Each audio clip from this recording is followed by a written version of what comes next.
It means you don't expect to see any Cold War situation or Cold War atmosphere again between Russia and the US. I hate to think about it. At that time, in the 20th century, there were two superpowers and two camps which were divided ideologically and which were opposed to each other by virtue of the differences of ideology, political systems, foreign policy aspirations, so on and so forth. Now, we do not have the reason for such a situation again. This is why everything which is happening between Russia and the United States, Russia and the European Union, seems so bizarre to us. And our understanding is that we still have a hope and a chance for a better future, not only for ourselves. We can survive.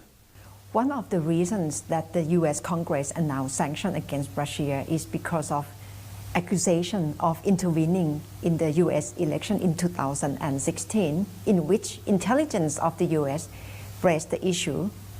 How do you convince the US that Russia didn't really intervene in the election? We do not have to convince anybody.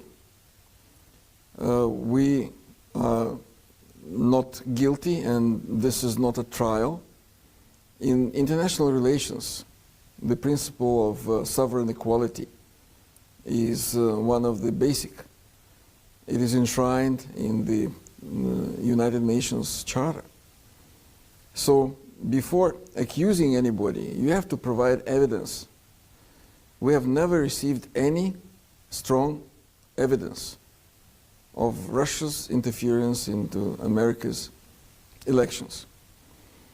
If you look at this from another perspective, I think it is very humiliating for any country, especially for such a country with a strong democratic system and long democratic traditions as the United States, to imagine that a foreign country can dictate to the US electorate whom to elect as President of the United States. This is just not possible. We are trying to analyze the reasons for that, and our analysis shows that the true reason for this hysteria in the United States is desire of the politicians who lost the elections to use the Russian factor as an instrument to pressure the President of the United States, Mr. Donald Trump, and his party. So at the end of the day, it is the problem of the American domestic policy and not the relations between Russia and the United States or any actions taken by the Russian Federation.